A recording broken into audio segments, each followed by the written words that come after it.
Bien, pues me da gusto verlos nuevamente. Vamos a iniciar un estudio importante con respecto a nuestra situación actual. Y lo vamos a hacer precisamente en tanto creyentes, ¿no? Lo vamos a asumir precisamente como creyentes, como católicos, como cristianos. Y para hacerlo, nos vamos a basar, digamos, en una obra pequeña de este gran filósofo contemporáneo llamado Charles Taylor, canadiense, vivo aún, que se ha dedicado, digamos, a estudiar básicamente la modernidad en muchos aspectos, en sus ámbitos fundamentales, sobre todo para entender cómo es que llegamos aquí, o sea, qué es lo que estamos viviendo y cómo se produjo, ¿no? Y uno de los aspectos que en efecto sobresalen al respecto es la cuestión de la laicidad y la libertad de conciencia, ¿no? Que también podríamos enunciar como la relación actual entre el Estado y la religión. Esto nos permite, digamos, tener como un marco amplio, ¿no? Bastante concreto al mismo tiempo, para poder captar la relevancia de algunos cuestionamientos esenciales como los siguientes. De hecho, por ejemplo, estos cuestionamientos los hemos tomado a partir de Joseph Ratzinger y su libro Fe, Verdad y Tolerancia, ¿no? Que también ayuda como a profundizar más en las aportaciones que hace Taylor o en las temáticas que va a desarrollar. Entonces, para poder responder estos cuestionamientos, ¿no? Lo vamos a hacer a través precisamente del estudio de esta obra de Taylor. Y uno de ellos es, bueno, ¿la fe cristiana y la modernidad son compatibles? ¿No? O sea, este es, digamos, como uno de los puntos centrales. Ahora, por fe cristiana entenderíamos, digamos, nuestro compromiso como creyentes, ¿no? Con todo lo que conlleva. Ok, y por modernidad, el proyecto en el cual estamos inmersos, ¿no? Es, digamos, nuestra época. En cuanto tal, una época que podemos llamar moderna. Bueno, el punto es, ¿la fe cristiana y la modernidad son compatibles? ¿De qué manera se configura el encuentro actual entre el cristianismo y el mundo? No es, digamos, una cuestión enteramente anacrónica, es decir, desfasada del tiempo. No, el cristianismo siempre ha tenido una repercusión en el mundo de acuerdo al contexto particular que se trate.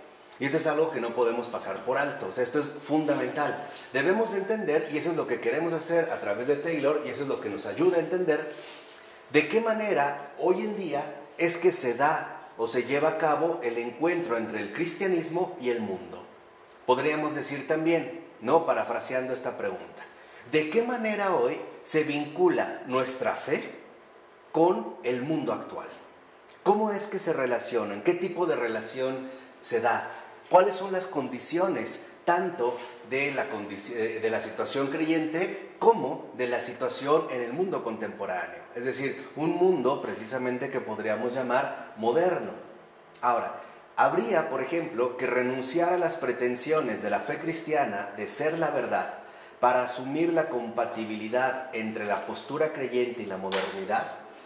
O sea, tendríamos en este sentido que volvernos relativistas, por ejemplo, ¿no? Para poder establecer un estatus compatible entre las pretensiones que nos transmite nuestra fe cristiana, sobre todo pretensión de ser la verdad, y, digamos, las posturas propias de la modernidad. Es verdad que la libertad significa que el propio deseo es la única norma aceptable de nuestras acciones y que nuestra voluntad puede desearlo todo y que puede poner en práctica todo lo que se le apetezca. O sea, ¿de qué manera nosotros estamos hoy en día entendiendo justamente la noción de libertad? ¿Por qué? Porque esta noción de libertad está profundamente vinculada con una de las pretensiones básicas de la fe cristiana, ¿no? El hecho de la verdad os hará libres. Entonces, es verdad, por ejemplo, que la libertad consiste en que la medida de todo es mi propia voluntad y que yo soy libre haciendo lo que quiera y como lo quiera hacer, o sea, poniendo en práctica todo lo que se me apetezca. O sea, si ahorita se me da la gana, por ejemplo, para afirmar mi libertad de cortarme el brazo, diríamos que eso realmente es libertad. Por eso podemos preguntarnos, bueno, ¿hasta qué punto es razonable una postura moderna como esta? ¿No? Una postura que hoy en día tiene como mucha fuerza. Por ejemplo, hay personas que dicen, bueno, yo soy libre y hago lo que quiera. Yo hago lo que quiera con mi vida, ¿no? Nadie se tiene que meter conmigo o nadie me tiene que decir qué hacer, ¿no? Eso lo voy a decir yo. Bueno, esta es una postura moderna. Entonces, lo primero que nos preguntaríamos es, bueno, ¿hasta qué punto es razonable, por ejemplo, esta postura que hoy tiene como gran relevancia? ¿Cómo asumir entonces la compatibilidad mutua de las libertades individuales? O sea, si cada quien va a hacer lo que se le da la gana, y esta es, digamos, una de las pretensiones de la modernidad, entonces, ¿cómo vamos a poder volver, compatibles esta lucha de individualidades? ¿Cómo le vamos a hacer, por ejemplo, para vivir libremente? ¿Y cómo se podrían resolver entonces los conflictos que surgen entre un modelo democrático liberal, que es en el que vivimos hoy en día, que pretende defender el peso político de las mayorías con el peso no menor que se le atribuye de igual manera a las individualidades? O sea, lo que quiero que vean en este panorama, ¿no?, inicial, es que hay muchas cuestiones que hoy en día tienen que ser indagadas y que tienen que ser, digamos, presentadas de manera clara, y afortunadamente ya contamos con alguien que lo ha hecho, que es Charles Taylor. Entonces, para responder, digamos, ¿no?, a estos cuestionamientos, lo haremos precisamente a través del estudio de dos temas clave en la modernidad: la noción de libertad y la noción de libertad de creencia. Obviamente están, digamos, ambas cuestiones íntimamente vinculadas con la propia situación creyente, ¿no? Podríamos decir con nuestra propia postura creyente. Ahora, en la introducción, ¿no?, esto lo hago nada más como un señalamiento, para que después ustedes, ojalá, puedan leer el texto. Es un texto breve y puedan ir viendo como los apartados que vamos dando. En la introducción, Charles Taylor, que de hecho es un texto que escribe junto con Jocelyn McClure, ¿no?, mencionan un aspecto central, y es el aspecto de la adecuación. ¿Qué es la adecuación? El hecho de hacer compatible cualquier postura, ¿no? O sea, la adecuación es que si alguien quiere defender, por ejemplo, su propia libertad, entonces que sea respetada por todos, y así sucesivamente. Entonces dice, bueno, la adecuación de la diversidad moral y religiosa es uno de los mayores retos a los que se enfrentan las sociedades contemporáneas, ¿no? ¿Por qué? Porque hoy nuestra sociedad contemporánea es una sociedad que, ante todo, fomenta mucho, por ejemplo, la aparición de la libertad individual. O sea, que cada quien haga, piense o diga lo que quiera. Ahora, ¿cómo se va a adecuar todas estas pretensiones dentro de un marco social compartido? ¿No? Entonces, lo primero que vemos es que la modernidad no está exenta de tensiones y de dificultades. Uno de ellos, precisamente, digamos, de estos retos fundamentales es la cuestión de la adecuación. Dentro de esta adecuación, por ejemplo, no obstante, hoy en día reina un amplio consenso con respecto a la idea de que la laicidad es un elemento fundamental de toda democracia liberal compuesta por ciudadanos que profesan distintas concepciones del mundo y del bien, ya sean religiosas, espirituales o seculares. Entonces veíamos que en efecto esta cuestión de la adecuación es también, digamos, como uno de los retos modernos que tienen que ver con la diversidad, ¿no? Diversidad que, por ejemplo, hoy se fomenta de manera amplia. Dentro de estos, digamos, retos aparece el reto de la laicidad. Hoy, por ejemplo, hablamos de escuelas laicas, o hablamos, por ejemplo, de espacios públicos laicos. Incluso hablamos de una vocación laica. Por ejemplo, nosotros podríamos decir que somos laicos, digamos, por diferenciarnos de los consagrados o de los religiosos. Bueno, pero lo que debemos de entender es qué es realmente la laicidad, ¿no? Y una de las cosas que menciona Taylor es que la laicidad es muy compleja. O sea, no es algo que nosotros podemos definir o intentar, digamos, limitar de manera simplista. ¿Por qué? Porque se compone de un conjunto de finalidades y acuerdos institucionales. Entonces, aquí aparecen dos claves fundamentales. Cuando hablamos de laicidad, en nuestra sociedad contemporánea, ¿no?, tenemos que entender la laicidad a partir de, un conjunto de finalidades. O sea, ¿qué es lo que se busca, digamos, alcanzar, o cuáles son los propósitos a través de apelar a la laicidad? Pero también a través de los acuerdos institucionales que se tienen que llevar a cabo precisamente para poder llevar a cabo la laicidad. Entonces, lo que piensa Taylor, con toda razón, es que queda por hacer un análisis conceptual adecuado de sus principios constituyentes. O sea, hay que analizar entonces de manera adecuada en qué se basa nuestra noción contemporánea de laicidad, ¿no? ¿De qué hablamos, por ejemplo, cuando decimos laico o cosas por el estilo. Dice, bueno, con esta conceptualización, con este análisis, es posible acotar y precisar de mejor manera lo siguiente. En un primer momento, la relación apropiada entre la religión mayoritaria y las normas institucionales públicas, ¿no? O sea, aquí es donde va a entrar, por ejemplo, la cuestión de la libertad. ¿Por qué? Avanzando un poco.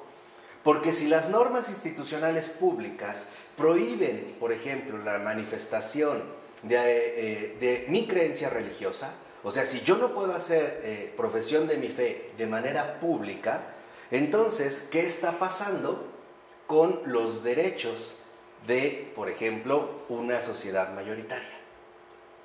Incluso mis derechos individuales, ¿no? Que es lo que hoy se manejan en la sociedad moderna. La otra es, bueno, habría que entonces precisar si son legítimas las peticiones de acomodamiento, por ejemplo, aceptación y reconocimiento provenientes de creencias religiosas. O sea, hoy en día también no es para nada raro de repente ver que alguien quiere fundar su propia religión, ¿no? O quiere fundar su propio grupo o su propio círculo de espiritualidad. Bueno, hay que ver la legitimidad y también qué lugar ocupan hoy en día las creencias religiosas en las deliberaciones públicas. O sea, qué papel, digamos, se le está dando a la cuestión de las creencias religiosas dentro de las deliberaciones públicas. Además de poder darnos cuenta de manera más precisa qué relación hay entre la libertad de conciencia y la libertad religiosa, que son dos cosas precisamente distintas. Y también destacar las diferencias éticas y políticas relativas al lugar de la religión en el espacio público, ¿no? Este es, digamos, como los puntos centrales que se van a ir desarrollando. Ahora, el respeto a la igualdad moral de los individuos y la protección de la libertad de conciencia y de culto constituyen actualmente las dos grandes metas de la laicidad. Y esto es algo que vale la pena no perder de vista. Cuando hablamos de laicidad, estamos hablando de un reto que afronta la sociedad contemporánea. Esta sociedad contemporánea, a su vez, cuando habla de laicidad, debe más bien de alcanzar a cumplir dos objetivos. El primero es el respeto a la igualdad moral de los individuos.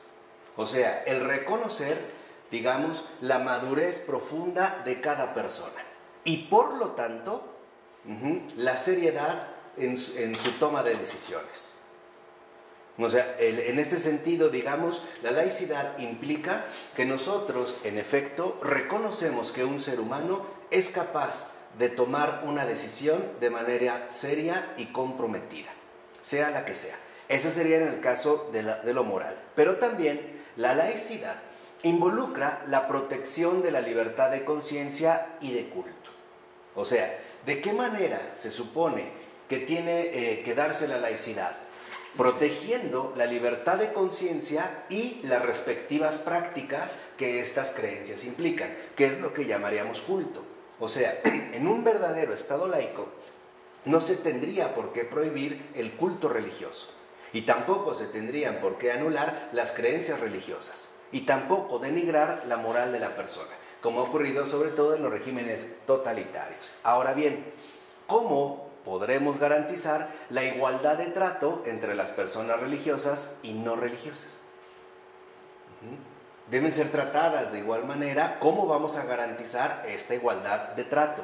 Debemos tratar las convicciones profundas de la gente, ya sean religiosas o seculares, como las demás preferencias personales de los individuos, o bien debemos atribuirles un estatus moral y jurídico especial. O sea, aquí hay, digamos, ¿no?, una distinción clara en dos aspectos. Primero, las convicciones profundas que la gente puede llegar a adquirir son convicciones que en efecto involucran la libertad de conciencia, porque son estas convicciones profundas las que van configurando precisamente el sentido de mi vida. Pueden ser religiosas, por ejemplo, en el caso de un creyente, pero no necesariamente tienen que ser religiosas. Por ejemplo, puede ser alguien que esté profundamente comprometido con el tema ambiental, y entonces es un ecologista realmente convencido. Tan es así que, por ejemplo, no consume ningún producto animal, ¿no? Ni que conlleve maltrato a animales, está en contra, incluso es activista, etc. No es necesariamente religiosa, pero es una convicción profunda, que eso es algo muy distinto a una preferencia personal. O sea, una preferencia personal, por decirlo así, es aquello que yo puedo asumir o no y no tiene una verdadera repercusión en el desarrollo de mi vida. Por ejemplo, mis preferencias personales quizá pueden ser de qué color quiero vestir. Ok, ese es el nivel de una preferencia. Pero las convicciones profundas son aquellas que articulan el sentido de nuestra vida. Son, por decirlo así, como las bases que adoptamos para realizarnos como personas. Por ejemplo, un vegetariano no necesariamente tiene que ser en este sentido religioso, pero tiene convicciones profundas que en efecto lo comprometen con una meta en particular. O sea, las convicciones profundas de la gente son aquellos compromisos profundos que las personas asumen para el desarrollo de sus propias vidas, sean religiosas o no religiosas.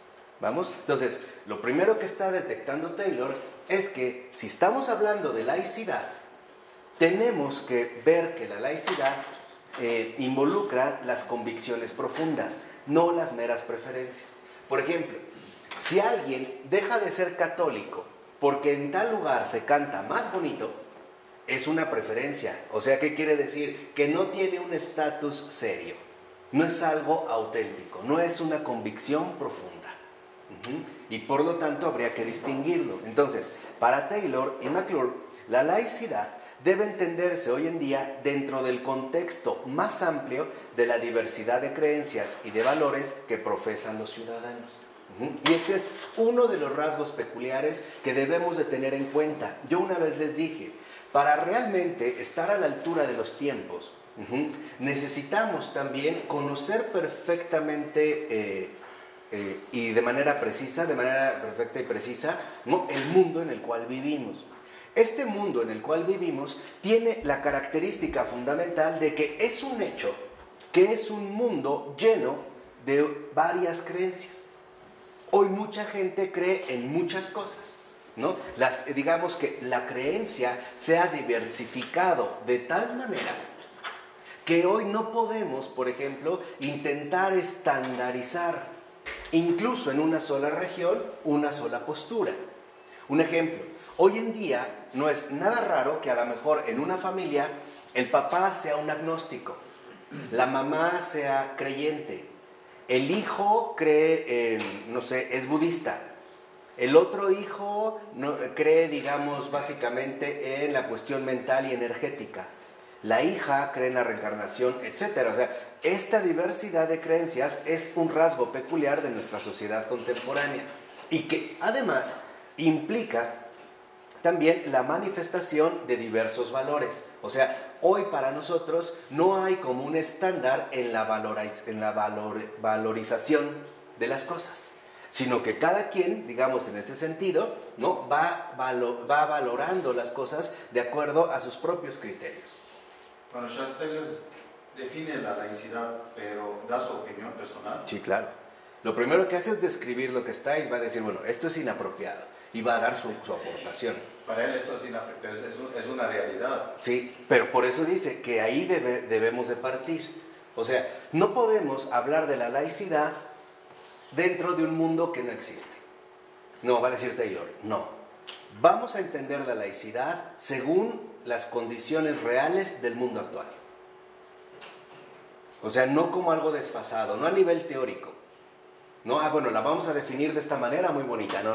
Vamos a entender qué es lo que se está dando en el mundo y dentro de esta situación concreta, cómo encaja la laicidad. O cómo encajaría la laicidad. Que de hecho es lo que le da precisamente la dimensión profundamente católica. Porque es responder a los desafíos de los tiempos, de estos tiempos contemporáneos. Es tanto como darnos cuenta, en la primera pregunta, ¿no?, de Joseph Ratzinger, ¿es compatible el cristianismo con la modernidad? Lo que Taylor va a decir es sí, pero hay que ajustar varias cosas. Este es, digamos, como la aportación central. Ahora, el modelo de una sociedad política basada, por una parte, en un acuerdo sobre los principios políticos básicos y por otra, en el respeto de la pluralidad de puntos de vista filosóficos, religiosos y morales adoptados por los ciudadanos, es de reciente aparición. Y esto es algo que Taylor no se cansa básicamente de insistir en cada una de sus obras. La modernidad en cuanto tal es un fenómeno insólito. No tenemos, digamos, una referencia en siglos anteriores. Es realmente un fenómeno, un proceso, un desarrollo, un proyecto carente por completo de antecedentes y por lo tanto aún en gestión. No está, digamos, plenamente asentado lo que en un principio se ha comenzado a dar. O sea, en gran medida este proyecto sigue todavía como tratando de ajustarse. Es como una casa cuando está recién construida y tiene que asentar. El problema aquí es que no acaba de asentar y más bien parece que se están cayendo muros, ¿no? Pero a veces se quiere poner una parte aquí, resanar allá, pero bueno, tenemos que entender que nuestra situación es insólita.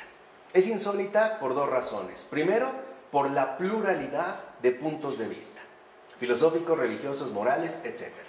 Hoy vemos que en efecto, incluso con respecto a un tema, llegar a un acuerdo es prácticamente imposible, ¿no? Cada uno de nosotros se basa en un propio punto de vista. Y además, sobre el acuerdo que establecemos acerca de los principios políticos básicos. Por ejemplo, el derecho a la vida.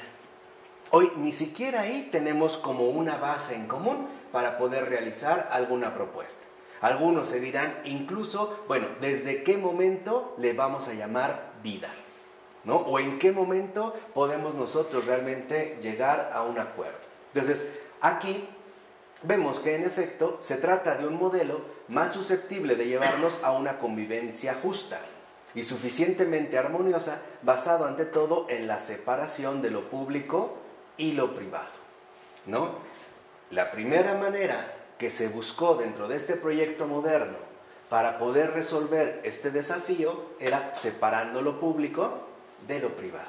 Ejemplo, si yo soy una figura pública relevante, vamos a suponer el presidente de una nación, yo no puedo aparecer en un discurso con una cruz, por ejemplo. No.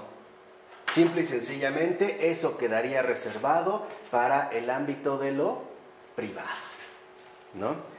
Pero entonces, ¿dónde está el respeto a mi libertad de conciencia?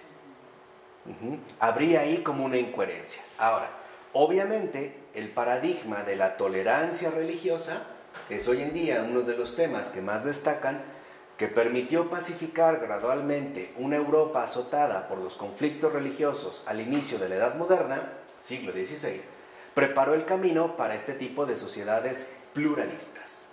O sea, hay antecedentes, ¿no? Y Taylor es un gran descubridor de los antecedentes, ¿no? Lo primero que nos dice es, para llegar a estas sociedades pluralistas, vemos que desde el siglo XVI apareció el paradigma de la tolerancia religiosa. ¿Qué es lo que se proponía con el paradigma de la tolerancia religiosa? Que las nuevas confesiones que habían surgido a partir sobre todo de la Reforma Protestante, ¿no?, también fueran reconocidas como opciones religiosas, ¿no? De tal manera que entonces se desataron enormes conflictos, ¿no?, terriblemente sangrientos al inicio de la Edad Moderna, siglo XVI, en Alemania, en Inglaterra, en otras zonas de Europa, y la manera que se buscó para acabar estos conflictos era promover una tolerancia religiosa, lo que hoy en día nosotros llamaríamos credo, libertad de credo, ¿no?, o libertad de creencia. Entonces, lo que quiero que vean es que por lo menos lo que hoy estamos viviendo ya lleva prácticamente 5 siglos de gestación. No llegamos aquí, digamos, de manera inmediata, sino que hay un proceso que es el que hay que ir comprendiendo.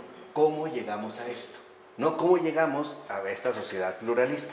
Tenemos el antecedente de la tolerancia religiosa, pero la tolerancia religiosa fue durante mucho tiempo acompañada de la exclusión o la marginación de determinados grupos. O sea, se decía, claro, vamos a tener una tolerancia, pero eso no significa que vamos a aceptarlo todo.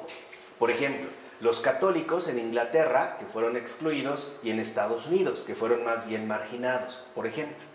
Y la atribución a la religión de un estatus preferente respecto a la visión secular del mundo.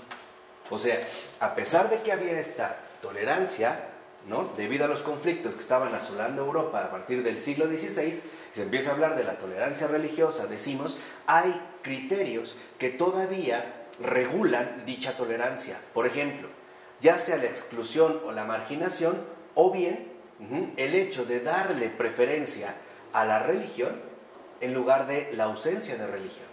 Si uno lee, por ejemplo, todavía la Constitución de los Estados Unidos, veremos que en sus primeros artículos habla de Dios, así sea de un poder superior o algo. Es decir, aún en estos tiempos, el creyente pesa más que el no creyente. Se sigue dando preferencia a lo religioso. Ahora, incluso la laicidad se ha llegado a plantear como una posición decididamente antirreligiosa. O sea, nada que ver con lo que en un principio surgió, como ocurrió en la antigua Unión Soviética y en algunos momentos de la historia francesa, ¿no?, a partir de la Revolución. O sea, esta es una de las graves confusiones que hoy tenemos. Cuando hablamos de laico o de laicidad, por lo regular, nuestra primera referencia es antirreligioso, ¿no? Hay gente que se molesta, por ejemplo, si inscriben a su hijo en un colegio y les dan clases de catecismo. Y dice, es que esta escuela es laica. Pero cuando dice laica, lo que está reclamando es no religiosa. No tiene nada que ver con la religión. Pero esto es una concepción inapropiada de la laicidad. Es parte, digamos, de esta distorsión. Entonces, habría que reflexionar sobre los principios fundamentales que permiten, primero, la cooperación social. O sea, ¿de qué manera hoy se da una convivencia social pluralista? ¿Cómo podemos realmente convivir siendo que hoy en día cada persona tiene, digamos, su propia creencia, ¿no? Obviamente basada en normas, en sociedades marcadas por una gran diversidad cultural. Podríamos decir el problema de la convivencia. 2. Las repercusiones institucionales de estos principios. O sea, ¿esto qué generaría? ¿Qué es, digamos, lo que va a generar a nivel institucional? Y 3. Sobre el ethos o la ética ciudadana más susceptible de defender dichas normas e instituciones.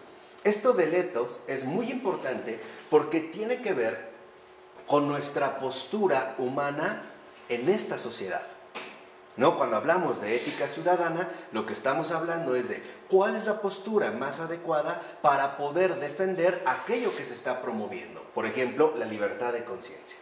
Y que tiene que ver también en ese sentido con la libertad de culto, ¿no? Son como los puntos centrales que se irán desarrollando a lo largo del texto. En el primer capítulo, lo que van a abordar es el pluralismo moral, neutralidad y laicidad. Son como los tres conceptos que nos empiezan ya a dar una idea clara de lo que está en juego en este momento. Sobre todo, por ejemplo, cuando hablamos, vuelvo a repetir, de laicidad, ¿no? O en el sentido que la laicidad debe de tener en una sociedad diversificada. Es decir, en una cultura sumamente pluralista como la que hoy en día estamos nosotros viviendo, ¿no? O como la que hoy en día nosotros vivimos. Ahora, lo primero que debemos de percatarnos es que las relaciones entre el poder político y las religiones son variadas y complejas en las democracias liberales modernas, ¿no? Y aquí entra, digamos, un rasgo central. Esta sociedad pluralista, sumamente diversificada en la que vivimos, es un modelo democrático liberal, ¿no? Y podemos decir que este modelo democrático liberal básicamente es el modelo que han adoptado todas las repúblicas del mundo. Desde la República Mexicana, la República de Francia, la República de Líbano, la República de Chile. O sea, lo que realmente están diciendo al hecho de ser repúblicas es que están basados en la democracia liberal. Esta democracia liberal, de hecho, ya involucra un problema. ¿Por qué? Porque la democracia se supone que apela a las mayorías, mientras que el liberalismo apela a la individualidad. Entonces, de entrada, este modelo ya posee una tensión interna. En un ámbito democrático, se supone que, por ejemplo, las mayorías dominan, ¿no? Pero, si es liberal, Significa que entonces un solo individuo puede tener el mismo peso que una gran mayoría.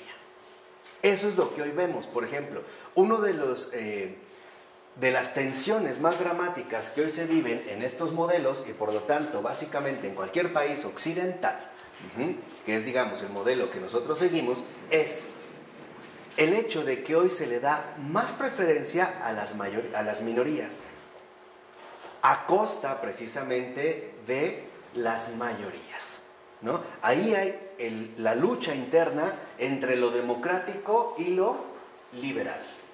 Por ejemplo, en un salón de clases vamos a suponer que es católico, y pongo el caso escolar porque también lo toma Taylor, porque es como el más claro, ¿no?, para ver las dificultades que se dan. Y entonces, en este ámbito académico, ¿no?, de repente hay un momento en el cual se hace una oración, pongamos por caso el Ángelus. Pero ahí entra un niño musulmán o judío. Y entonces, este niño, los papás van a hablar y decirle, él no va a hacer esta práctica. Si es democrático liberal, y es verdaderamente liberal, entonces tendrían que respetar la libertad de este niño. Pero la pregunta es, ¿y los demás? Ahí es cuando entraría la pregunta, bueno, si él no, ¿yo por qué sí? O sea, ¿sobre qué, digamos, estarían basándose los derechos? ¿No? Aquí es cuando empezamos a ver uno de los problemas que afloran. Entonces, en una sociedad igualitaria, porque hoy se insiste en que somos iguales, y la igualdad, y la igualdad, y la igualdad, pero al mismo tiempo estamos diversificados, el Estado y las iglesias deben estar separados, ¿no? Y el poder político debe ser neutro respecto a las religiones, es decir, imparcial y democrático, ¿no? Se supone que el Estado no puede intervenir de ninguna manera en las convicciones profundas de la gente, ni a favor ni en contra. O sea, no puede promover una postura religiosa, pero tampoco la puede atacar. Tendría que conservarse imparcial y por lo tanto democrático. Es decir, de acuerdo a la tendencia mayoritaria de esta sociedad. Ahora, dicho de otra forma, el Estado debe ser neutro respecto a las distintas visiones del mundo y a los conceptos del bien seculares, espirituales y religiosos con los que se identifican los ciudadanos. O sea, el Estado debe de reconocer la edad adulta de sus ciudadanos. O sea, el Estado verdaderamente laico debe respetar el estatus moral de los ciudadanos. No suponer que somos estúpidos, ¿no? Y ese es un tema bien importante. O sea, realmente debe reconocer el Estado que está tratando con gente adulta, ¿no? Ahora, la diversidad religiosa debe considerarse un aspecto más del pluralismo moral.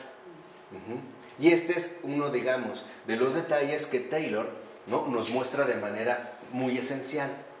Hoy hablamos de diversidad religiosa, o sea, de diversidad en la creencia, ante todo porque antes de esto se dio esto, el pluralismo moral. El hecho de suponer que yo soy lo suficientemente autónomo para hacer lo que se me da la gana. Y por lo tanto, para decidir qué está bien y qué no está bien.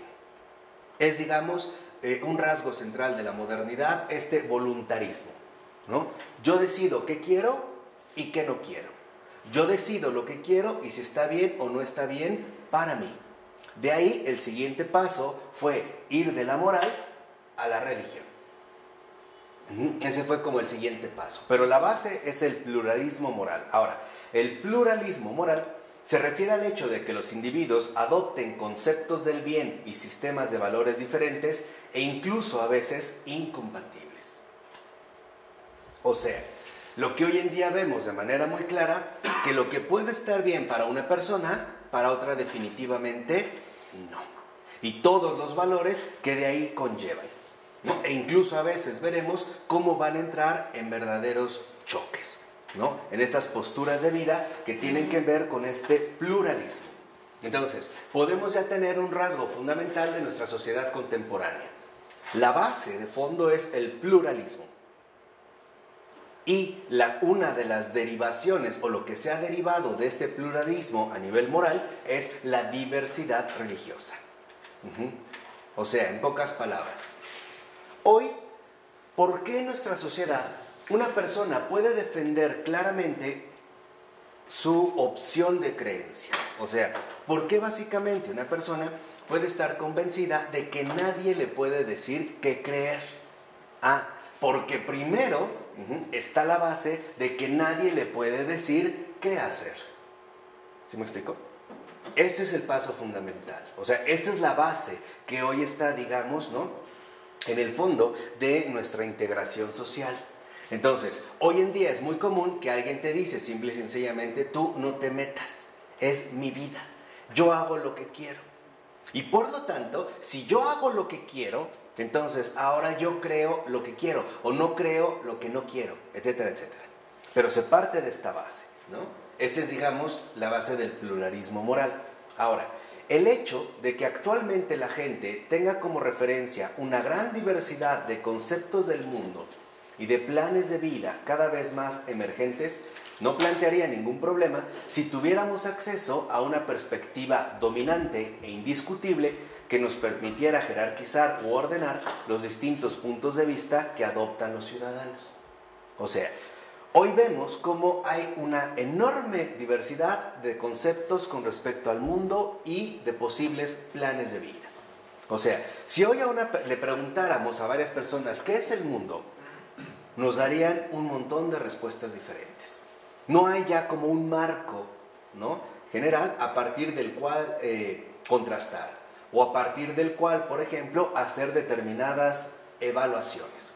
Hoy no tenemos criterios, por ejemplo, ¿no? Entonces, es un problema porque no podemos jerarquizar u ordenar los distintos puntos de vista que adopten los ciudadanos. Tan es así que lo podemos ver que con respecto a una cuestión, ¿no?, muchas veces la única solución que encontramos es, bueno, pues es su vida, yo lo respeto. ¿Por qué? Porque vemos que no hay puntos de conexión, ¿no? Más bien estamos siempre como a la deriva, sin bases o sin fundamentos compartidos. Pero el pluralismo moral no permite tal cosa. ¿Por qué? Porque se supone que cada quien hace lo que quiere, hace lo que se le apetece. Y más bien aparece como el origen de las diferencias más profundas y complejas entre los propios ciudadanos. O sea, hoy los desacuerdos profundos que podemos llegar a tener, por ejemplo, con respecto a un determinado tema, ¿no?, la justicia, la igualdad, o la pobreza, o el aborto, la eutanasia, etc. Y lo hacemos sobre esta base pluralista, o moralmente pluralista, lo único que hace es mostrar de manera más radical diferencias profundas y complejas. O sea, este es un rasgo que hoy debemos de entender y especialmente dijimos, lo estudiamos como católicos y como creyentes. Tengamos por favor ya sumamente claro que estos tiempos son tiempos de desacuerdos y tenemos que aprender a vivir entre los desacuerdos. No hay ahorita posibilidades, por lo menos no a corto plazo, probablemente ni siquiera a mediano plazo, de llegar a establecer acuerdos plenos. Hoy tenemos literalmente, ¿no?, que asumir la dinámica actual del desacuerdo, porque eso es lo que predomina y por eso es que lo estamos estudiando.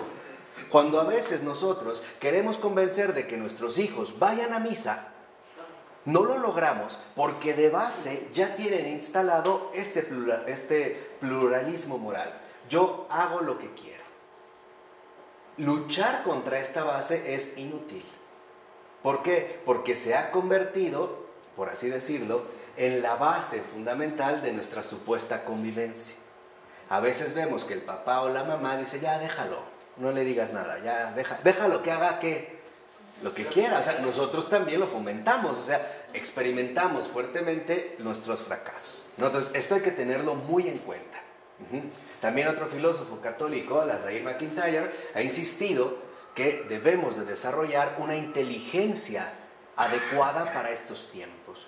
Y es una inteligencia adecuada para los desacuerdos dominantes. Entonces, por ejemplo, Alasdair MacIntyre insiste, a ver, ¿cómo podemos llegar a un acuerdo si ni siquiera entendemos bien la dinámica del desacuerdo? No sé, ¿cómo? O sea, queremos dar saltos y por eso no accedemos a un resultado efectivo. Entonces, vemos que en efecto este pluralismo moral se traduce en conceptos del ser humano o en esquemas de valor por demás divergentes. O sea, hoy hay divergencia, al grado de que hay un partido político en México que así se llama, divergencia. Vemos cómo aprovecha la tendencia contemporánea, ¿no? O sea, de ahí, digamos, van tomando su fuerza. Ahora, este pluralismo moral se traduce... perdón, se repitió. Ahora bien, el modelo liberal, adoptado por el Estado moderno, reconoce la autoridad última de la gente. O sea, el principio de la soberanía de la conciencia individual o autonomía en lo referente a las creencias e interpretaciones que puedan adoptarse por cada uno de los ciudadanos. O sea, se supone que el Estado reconoce la autoridad de cada individuo, o sea, su autonomía. Y el propio Estado, en este sentido, no interfiere de manera directa con las decisiones profundas que la gente toma, ¿no? Simple y sencillamente se supone que está ahí para respetar. Y listo. Este es el paso precisamente de la neutralidad. Ahora, más que imponer a los individuos una representación religiosa o secular del mundo y del bien, el Estado intenta favorecer el desarrollo de su autonomía y asumir así el rol de protector de su libertad de conciencia. O sea, dentro de este Estado moderno en el que vivimos, el Estado se supone que no impone a los ciudadanos ninguna visión del mundo. Por ejemplo, ya sea religiosa a través de una confesión en particular, pero tampoco secular, por ejemplo, enteramente cientificista, como de hecho ha sucedido, en México sucedió con el positivismo. Se quiere imponer la visión particular de la ciencia. Esto se supone que el Estado no lo puede promover, o no lo podría hacer, porque lo que le toca al Estado es proteger la libertad de conciencia de cada uno de los ciudadanos. O sea, él literalmente no podría intervenir ni a favor ni en contra, ¿no? Esta protección, que tiene que estar garantizada por el Estado, incluye la libertad de pensamiento, de conciencia y expresión individual, lo cual fomenta que los individuos adopten conceptos y posturas distintos con respecto a una vida que merezca la pena vivirse. O sea, el propio Estado moderno deja que cada uno de nosotros piense, haga o crea lo que se le dé la gana. Ese es el perfil del Estado moderno. Se supone que lo hace digamos, con vistas a defender nuestra propia libertad de conciencia, ¿no? Nuestra propia libertad, digamos, a grandes rasgos. Ahora, la cuestión de la laicidad debe abordarse, por tanto, en el contexto de la problemática más amplia de la necesaria neutralidad del Estado respecto a los diferentes valores, creencias y planes de vida de los ciudadanos en las sociedades modernas. ¿Por qué? Porque una, digamos, de las tesis de Taylor es que el Estado moderno no es neutral y sí interfiere de una o de otra manera en la visión del mundo de sus propios ciudadanos. Esa es, digamos, una de las cuestiones centrales que Taylor va a criticar. Entonces, vemos que, por lo tanto, la exigencia de neutralidad debe precisarse con más detalle.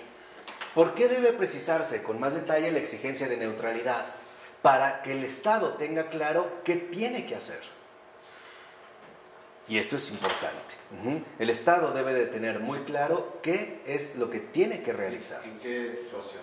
En esta situación particular, con respecto a la laicidad y a la libertad de conciencia. O sea, ¿cuál es la postura que realmente tendría que asumir?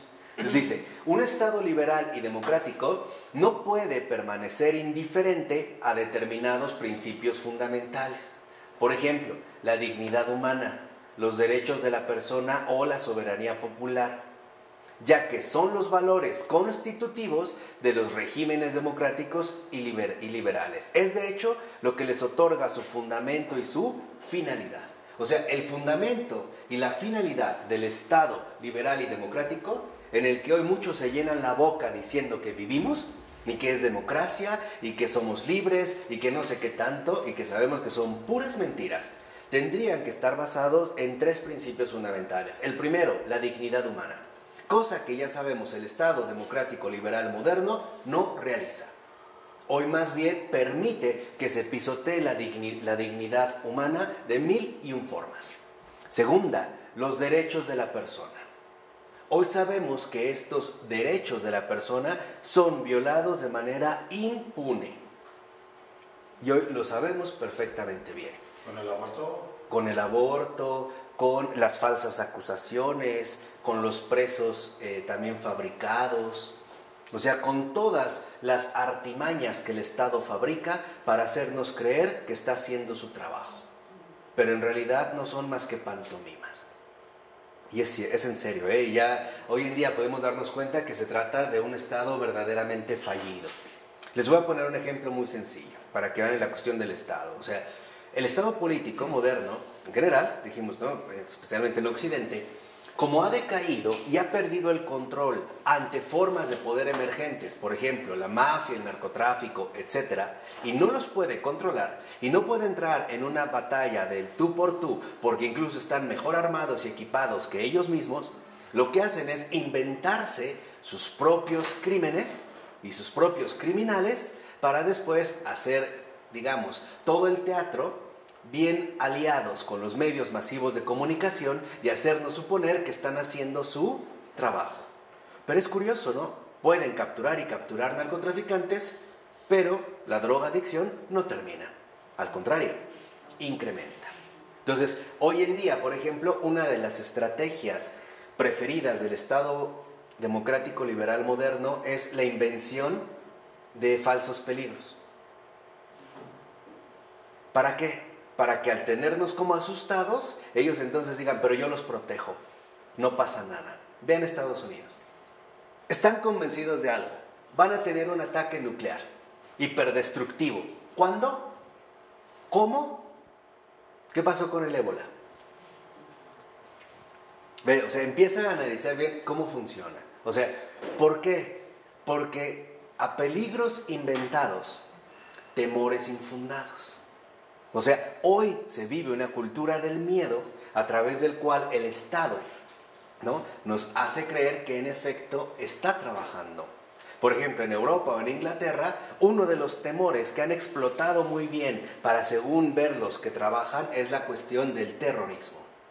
El terrorismo, tal y como se plantea hoy en día, es un invento del Estado, El hecho de suponer que los inmigrantes, por el hecho de ser inmigrantes, son un peligro real para el país hacia el cual se dirigen. Entonces, el Estado se pone las pilas y empieza a elaborar estrategias de protección y vigilancia. O sea, se inventa sus propios problemas. ¿Para qué? Para darnos la idea de que está funcionando. Porque es la única manera que ha encontrado para conservar su fundamento y finalidad. Pero ya no lo puede aguantar mucho más. Y por eso empezamos a ver la caída de diversos estados modernos alrededor del mundo. ¿Sí queda claro por qué? Porque simple y sencillamente se ha salido de control. Y México no es la excepción. Ahora, estos valores son legítimos, aunque no sean neutros. ¿Por qué? Porque son los que permiten a ciudadanos con ideas muy diferentes del mundo y del bien vivir, juntos de forma pacífica. Con ideas muy diferentes del mundo y del bien, vivir juntos de manera pacífica. Si estos principios no se respetan, la dignidad humana, los derechos de la persona o la soberanía popular, no hay posibilidades de una convivencia pacífica, que es lo que hoy vivimos. Justamente porque no se respetan estos principios fundamentales es que empieza a haber conflictos a nivel social.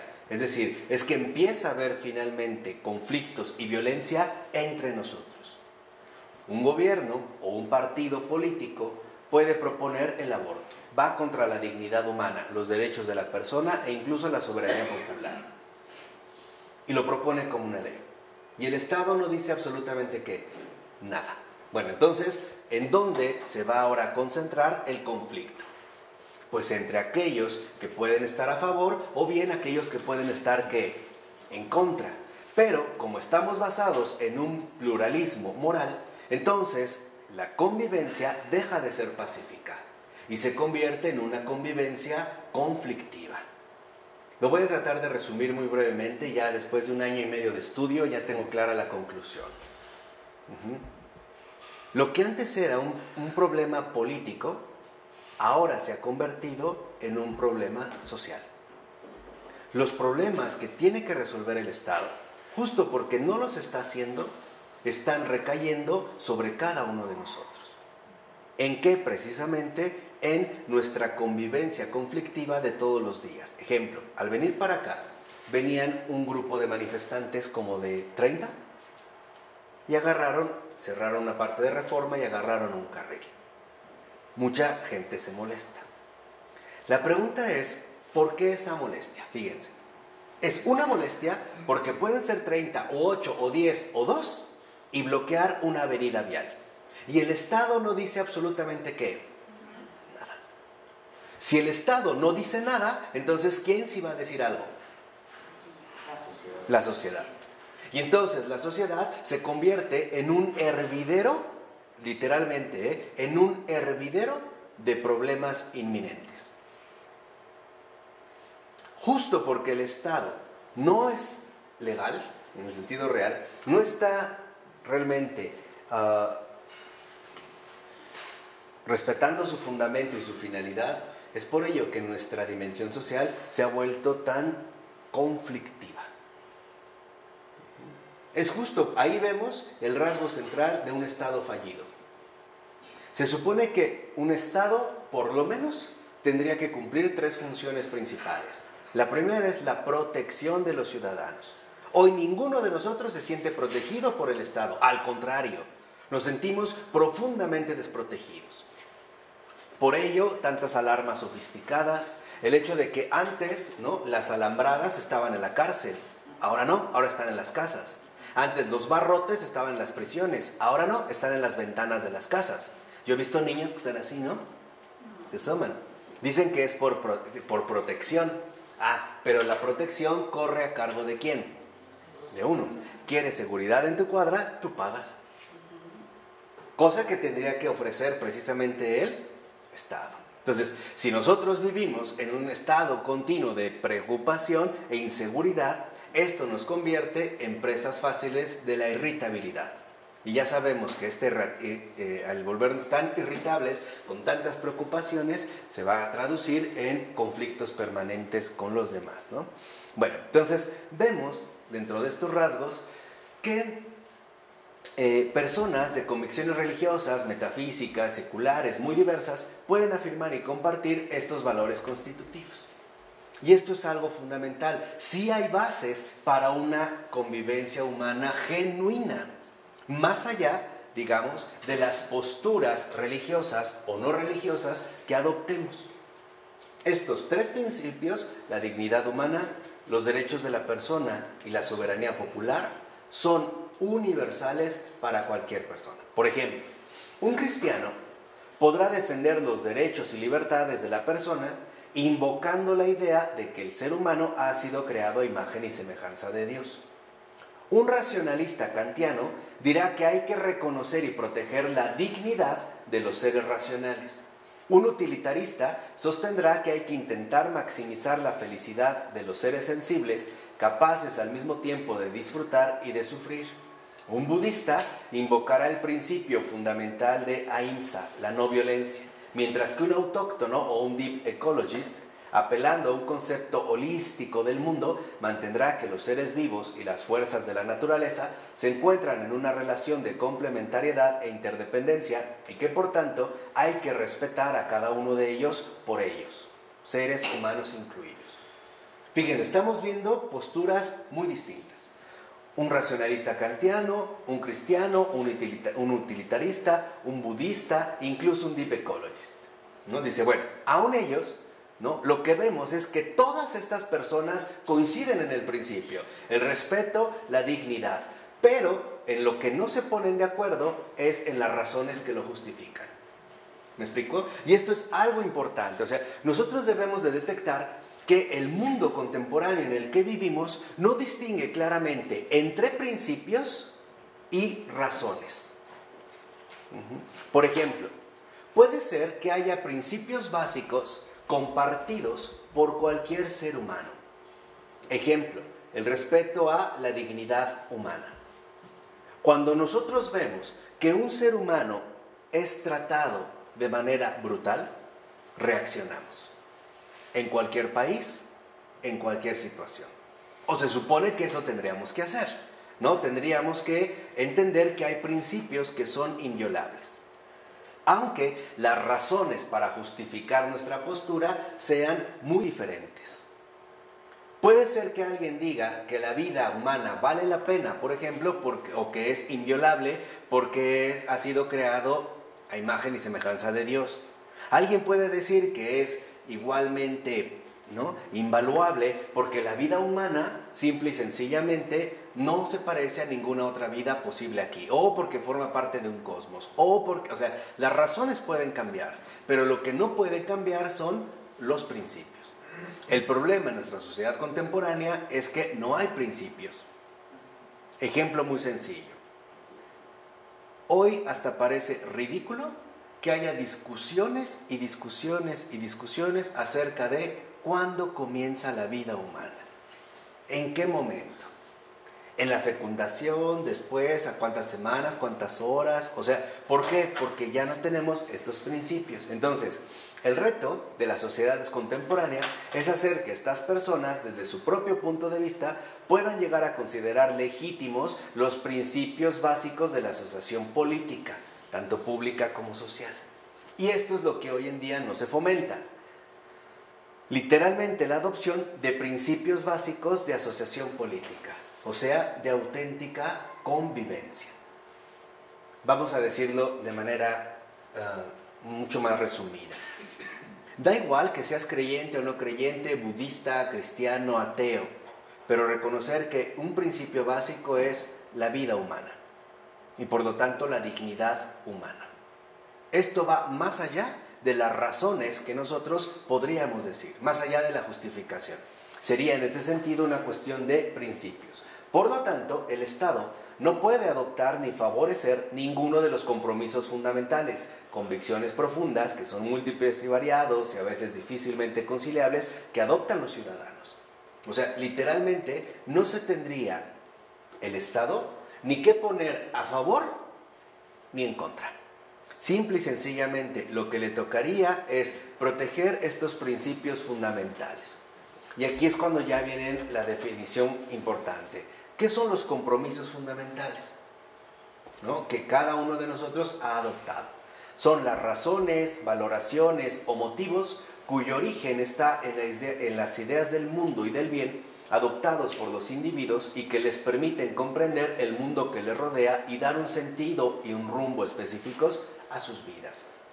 Ejemplo, alguien ha encontrado un compromiso fundamental a partir de hacerse vegano, ¿no? Como vegano, él está convencido de que no quiere participar de ningún tipo de sufrimiento animal. Para alguien le puede resultar ridículo, de acuerdo, pero veamos que para él ha asumido la forma de este compromiso fundamental. Entonces dice, yo no quiero ser partícipe de ningún tipo de sufrimiento animal, ¿no? De ninguna manera yo quiero, digamos, promover estas cosas. Ok, este simple hecho a él ya le da razones, le permite hacer valoraciones y tiene motivos para vivir de esa manera. Y dentro de esa manera, por ejemplo, en su visión del mundo, el sufrimiento no tiene cabida. Y por lo tanto, hacer el bien es evitar el sufrimiento. Así sean los animales. ¿Me explicó? Hay todo un entretejido. Y es justo a partir de estos compromisos fundamentales que el mundo que le rodea adquirirá sentido. Por ejemplo, hoy hay mucha gente que ha encontrado un compromiso fundamental en el cuidado de animales abandonados. Y por eso se han hecho, por ejemplo, ¿no?, tantas asociaciones anónimas de rescate de animales, de perros, de gatos, de aves, etc. O hay quienes se han dedicado, por ejemplo, al reciclaje y uso del PET, ¿no? O quienes han optado a lo mejor por ser siticultores, ¿no? Y encuentran en ello una ordenación importante. O sea, este es un primer paso. Ahora, dotándose de estos valores, jerarquizándolos o conciliándolos y precisando los proyectos que se derivan de ellos, es como los seres humanos consiguen. Ojo, y eso es lo que debemos de entender. Mucha gente no creyente o que no tiene una postura de fe clara, sí tiene compromisos fundamentales. Y es esto lo que no podemos anular, porque es parte de la dinámica actual. Es lo primero que debemos de comprender, o sea, entender en qué se basa, porque a partir de ahí, ¿qué va a hacer? Primero, estructurar su existencia. Ahora hay un sentido, ¿no? A lo mejor ahora mi sentido o mi compromiso fundamental es recoger todo animal callejero que me encuentre. Y sí, hay quienes en efecto, ¿no? Todo lo que encuentran, ¿no? Todo lo que encuentran y lo lavan y lo protegen, incluso no solo se quedan ahí, después incluso lo quieren colocar, o sea, dar en adopción y buscar y realizar, eso les da un sentido, ¿no? Tienen, digamos, un compromiso fundamental. También eso les permite poner en práctica sus opiniones. Ejemplo, si para mí está claro en mi visión del mundo que el sufrimiento es inaceptable, pues entonces yo no voy a comer nada que haya sufrido antes, ¿no? Y 3, guiar o establecer su conducta. Se dan criterios, ¿ok? Entonces, este hecho nos permite precisamente detectar cómo hoy en día se logra establecer una identidad moral. O sea, una opción humana de vivir. Entiendan por identidad moral una opción humana de vivir. Hoy hay mucha gente que tiene muy diversas opciones humanas de vivir y por lo tanto diversas identidades morales. ¿Estamos? ¿Vamos bien? Los compromisos fundamentales o convicciones de conciencia incluyen al mismo tiempo creencias profundas, religiosas y seculares. Y se diferencian profundamente de las preferencias legítimas, pero menos fundamentales que manifestamos como individuos. Una cosa es, por ejemplo, no comer carne porque de verdad estoy convencido de no ser partícipe ni promotor del sufrimiento animal. Y otra cosa es preferir no comer carne para que se me baje el ácido úrico. Es lo que les decía, no están al mismo nivel. No estamos hablando del mismo nivel. Las preferencias que tenemos como individuos son legítimas, sí, pero no son profundas. Porque no son literalmente, ¿no?, las que establecen nuestra identidad moral. O sea, nuestro modo humano de vivir. No es ello lo que nos aporta precisamente todo este contexto. No obstante, es probable que la mayoría de las personas se apoyen en razones más o menos explícitas, que no forman parte de un sistema también establecido de convicciones religiosas o seculares, completo y global. O sea, hoy tenemos una mezcolanza de muchas cosas. Somos como muy eclécticos, ¿no?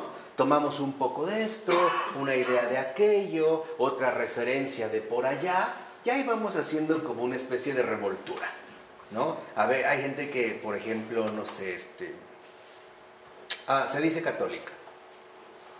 Y llega alguien a su casa y pone su bolsa en el piso. ¿No ves que recoge la mala energía?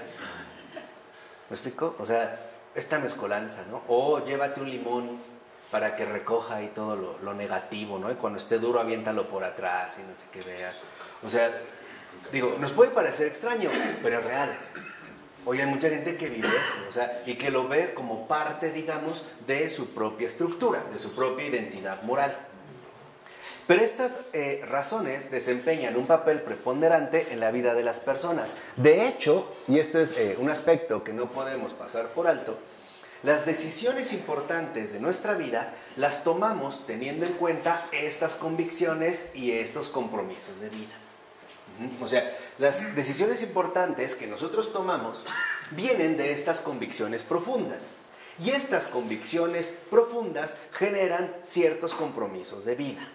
¿Estamos? En la configuración, dijimos en un primer momento, de la identidad moral. Ahora, en el ámbito propio de las convicciones y de los compromisos fundamentales que configuran nuestra existencia, el Estado, para ser verdaderamente el Estado de todos, debe permanecer neutral. ¿Qué quiere decir esto?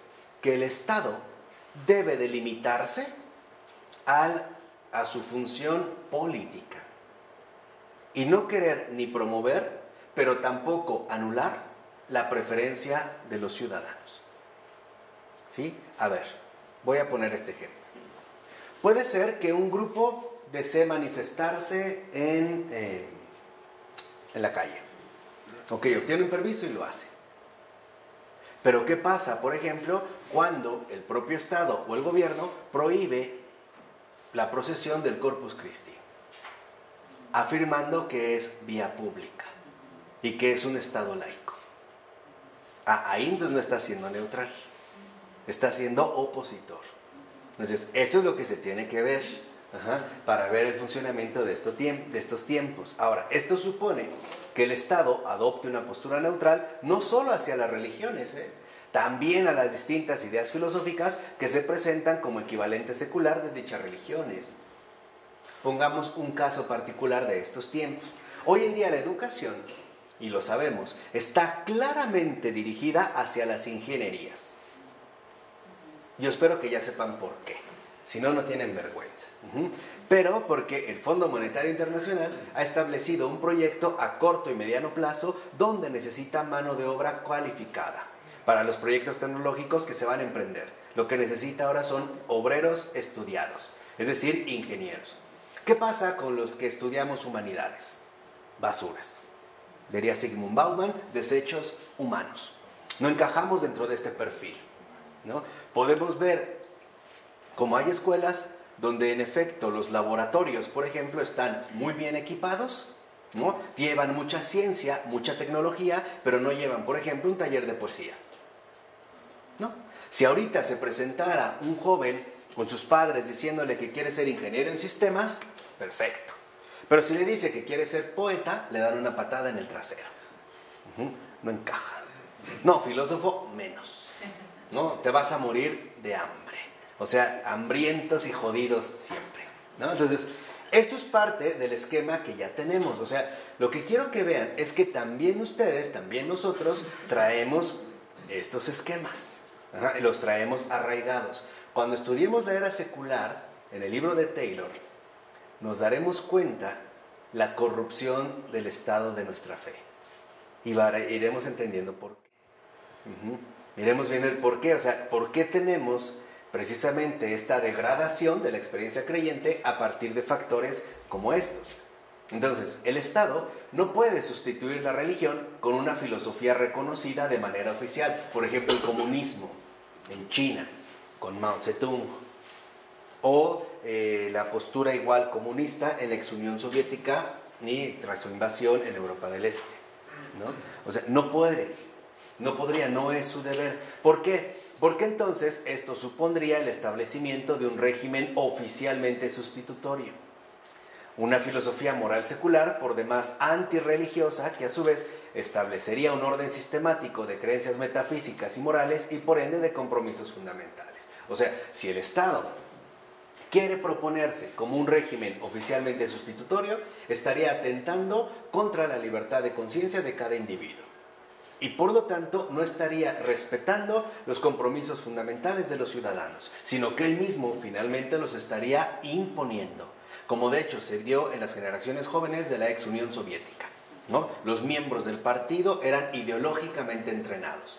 Lo mismo ocurrió, por ejemplo, en Italia con el fascismo, ¿no? Con Mussolini. Lo primero que buscaron invadir fueron los colegios, las escuelas.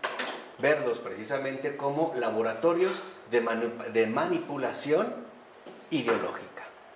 Hoy nosotros también tenemos el mismo perfil. Hay gente, por ejemplo en México en particular, que tiene la clara idea de que si va a un colegio, ya la hizo. Ya. O sea, ya está como garantizado. No, es que claro, o sea, hay que ir a este colegio porque si no, no se cubre el estatus. Bueno, esto es seguir un régimen oficialmente sustitutorio, ¿no? Es tanto por decir que nosotros ya tenemos adoptada una postura. Entonces, la tentación, porque es una tentación, de hacer de la laicidad el equivalente secular de la religión, suele ser mayor en los países donde la laicización se ha logrado al precio de una violenta lucha contra una religión dominante.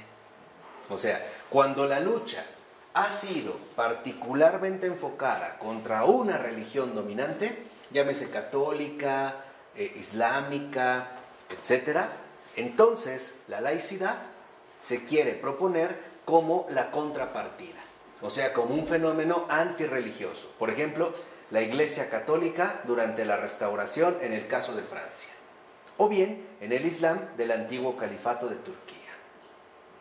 O sea, cuando se han dado estas revueltas y entonces van contra una religión dominante, la laicidad es asumido como una postura totalmente en contra, ¿no? Incluso antirreligiosa. Esta forma de laicidad ostenta su supuesta neutralidad hacia las distintas religiones, pero no adopta una postura realmente neutral en el plano de los conceptos del mundo y del bien. O sea, te dicen, sí, cree lo que quieras, a nivel religioso cree lo que quieras, pero tu mentalidad no puede funcionar como quieras. Tiene que estar encauzada de esta manera. Por ejemplo, hoy todos nosotros tenemos conceptos del mundo y del bien que han sido fomentados por nuestro régimen oficialmente sustitutorio. Por ejemplo, uno de los conceptos que están muy arraigados en nosotros con respecto al mundo es que el mundo es meramente un proceso o bien natural, como un fenómeno natural, o una oportunidad de éxito y de crecimiento, ¿no? Social y económico. Y también tenemos ya claramente un concepto del bien establecido. Por ejemplo, cuando los papás consideran que sus hijos son personas de bien, cuando estudian, trabajan, tienen coche, van bien en la escuela, mínimo. Ya está su concepto del bien. Claro, eso dije lo mínimo, ¿no? Ya después, cuando eso tienen, ahora sí, han ingresado a un buen empleo, de una buena empresa, con un buen salario. Ya, eso es el bien para mi hijo. Incluso el papá le dice, no, lo hago por tu bien, estoy buscando tu bien. Pero son conceptos que ni siquiera nosotros hemos evaluado en conciencia. Dicho de otra manera, nos los hemos tragado como una píldora. Y ni siquiera nos hemos puesto a pensar si realmente es lo mejor o no, ya no solo para mi hijo, sino para esta persona y su dignidad. ¿A costa de qué? ¿Cuántas veces, por ejemplo, en una entrevista de trabajo, digámoslo bien, ya vemos que aquí no nos callamos, ¿no? La señorita asiste a una cita de trabajo literalmente como una edecán de revista. Es una prostitución disfrazada. Con minifalda, con escote, pórtate bien, sonríe, tú bonita, camina. O sea, si uno realmente lo analiza, podríamos decir, ¿qué tiene que ver el modo de presentación, o mejor dicho, la aparición, con la eficiencia laboral de esta persona? No tiene nada que ver, pero nosotros lo seguimos.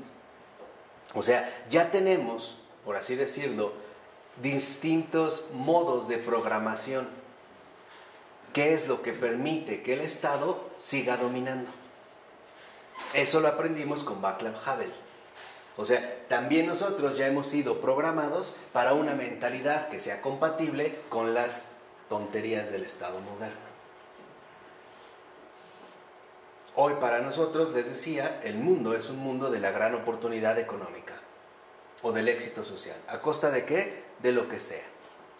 Ahora, en su forma más radical, entonces, este tipo de laicidad apela a una moral independiente, basada ante todo en los principios de la razón y en una idea particular de la naturaleza humana.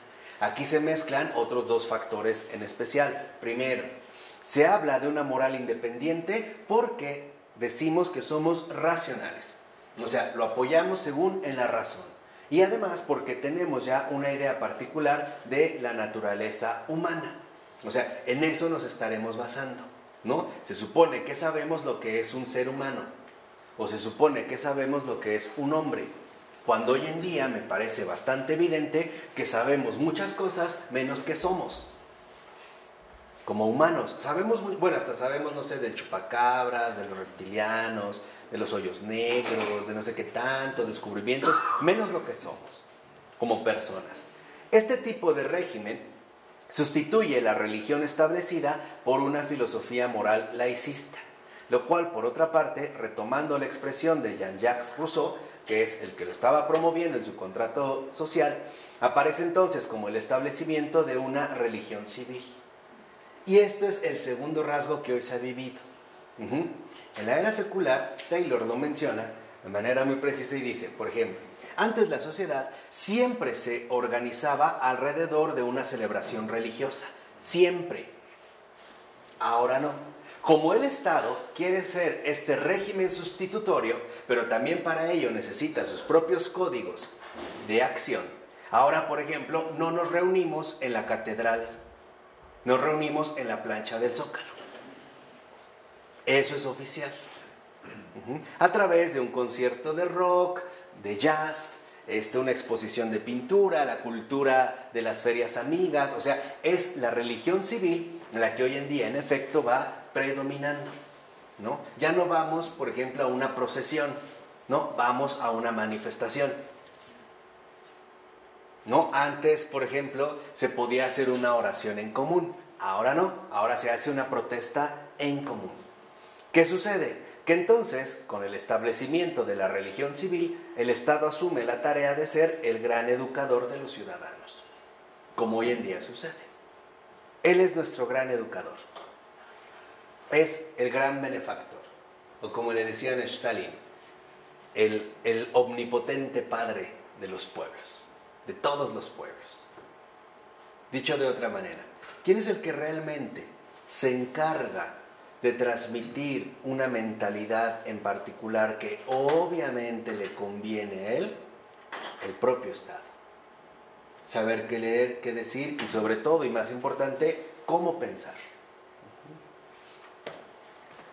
El Estado debe ahora ser moral y docente, según Renouvier, por ejemplo, ¿no? Que fue miembro de los políticos radicales de la Tercera República en su lucha contra la Iglesia en Francia. ¿Por qué?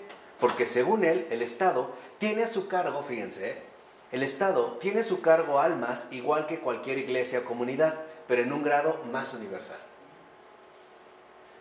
Esta es una de las pretensiones del Estado moderno. Entonces, si lo ven, es falso esta pretensión que se decía, que es la imagen distorsionada, de que la iglesia siempre quería acaparar el poder. No es así. Es el Estado el que quiere conservar este poder. Es decir, el Estado se va a encargar de anular todos los competidores posibles. Nos dice, claro, el Estado tiene almas a cargo igual que una iglesia o comunidad, pero en un nivel más universal, ¿no? O sea, aquí hay de todos. ¿Quién nos va a proteger? El Estado. Este es el aspecto paternalista del Estado, esto es lo que conoce como paternalismo. Hoy lo podemos ver nuevamente en nuestro país a partir de esta beca que se les da a los jóvenes, ¿no? Prepa sí. Entonces, ¿en qué consiste? Que el hecho que por haberse inscrito a una educación media superior, incluso ya hay primaria y secundaria, les dan una mensualidad. O sea, papá paga, papá te da el domingo. ¿Quieres un concierto de música? Yo te lo doy gratuitamente. ¿Quieres viajar gratis en el transporte? Yo te lo doy. Es decir, el Padre de los cielos ahora queda sustituido por el Padre de los pinos, o el Padre de donde sea del lugar que sea, ¿no? Este es el rasgo paternalista. Por eso, para no someterse a la iglesia y en general a cualquier religión, el Estado, primero, debe apoyar una moral independiente de cualquier religión. O sea, que ya no se hable en términos religiosos, sino en términos civiles. Por eso no es casual que hoy en día se hable más en términos de deberes y no de creencias. O sea, el mismo Estado propicia esta cuestión. 2, basar su autoridad en la libertad de los individuos. Pues claro, porque entonces es la manera en la que él, por ejemplo, puede promover la diversificación, que el Estado supuestamente protege y defiende, cosa que sabemos es falsa. Y 3, disfrutar de una autoridad o supremacía moral respecto a todas las religiones. Y aquí es donde el Estado contemporáneo más ha fallado. Porque hoy sabemos que incluso en el ámbito político, ¿no?, ya no hay una credibilidad. Se acercan las votaciones en este país. ¿Qué va a suceder? Tú preguntas a cualquier gente y te dices que no hay nadie. Bueno, si no hay nadie, pues hay que anular a todos. Y esa es una forma de expresar tu inconformidad. Pero busca proponer el Estado, ¿no?, una especie de supremacía moral respecto a todas las religiones. O sea, vean que entonces el detalle está en este proceso de secularización en que el Estado ahora va a enfatizar el ámbito moral. Y con ello va a tratar de opacar o eclipsar la dimensión religiosa. Entonces, lo que anteriormente era, por así decirlo, una suerte de teología religiosa, ha quedado convertida ahora en una política racional ciertamente moral, es decir, civil. ¿Cuándo hacemos un homenaje en términos sociales? ¿No es cuando es algo civil, por ejemplo, cuando se canta el himno nacional de un país? Tal vez no nos persignamos, pero en México la mano va al pecho, ¿no? Justo en el corazón, la postura. Y eso nos lo enseñan desde que incluso nos dicen, haz honores a la bandera. Tienes ceremonia. Hay la ceremonia de los lunes, todos bien peinados con gel, blancos, todos bien puestos, almidonados, y órale, todos al patio. Y va pasando la banderita. ¿Por qué? Porque eso nos han enseñado que esto es lo correcto, esto es lo moralmente aceptable, es decir, lo civil. Dicho de otra manera, ciertamente el Estado ha querido en el ámbito moderno aparecer como el gran sustituto de la religión. Pero ahora, por ejemplo, ya no te hablan de 10 mandamientos, te hablan de 1000 o más, y son códigos penales, ¿no? Si tú lees, por ejemplo, puedes leer los 10 mandamientos de un plumazo, ¿no? Pero échate el código penal. Y hay civil, y hay no sé qué, o sea, para cubrir la mayor parte que posible, al grado de que en efecto, y esta es una estrategia que no pusimos atención, de que el único poder real que puede competir contra cualquier Estado es la familia. No hay ningún otro, solo la familia. Pero, como el Estado no quiere competencias en autoridad y no se podía meter directamente a la familia, lo hizo a través de las ordenaciones legales. Ejemplo, ahora los problemas familiares se resuelven civilmente, es decir, legalmente. Solitos les dimos todo el poder al Estado. Al grado de que a veces un juez determinará, y no necesariamente ser juez es sinónimo de rectitud, si el papá o la mamá pueden o no incluso ver a sus hijos. ¿Tenemos problemas? Te mando a mi abogado. Nos vemos en el ¿qué? En el juzgado. Tenemos un problema. ¿Dónde acabamos? En la delegación. Vean, ya estamos ahí bien ensartados, ya, ¿no? Como brochetas. Todo, ahí toda la brocheta ya, solitos. Habla con mis abogados. Conmigo no. Los niños, ¿quién va a ver la custodia? Tal. Entonces, nosotros literalmente ya no tenemos poder de decisión. Lo hemos cedido, y conste, voluntariamente al Estado. Es decir, al gran protector. Es decir, hoy en día tal parece que todo lo queremos arreglar en términos ¿qué? Civiles. En lugar de ir a un buen confesionario y acabar reconciliados. No. De rodillas. No, de rodillas. No, hoy en el ámbito civil. Frente al sacramento.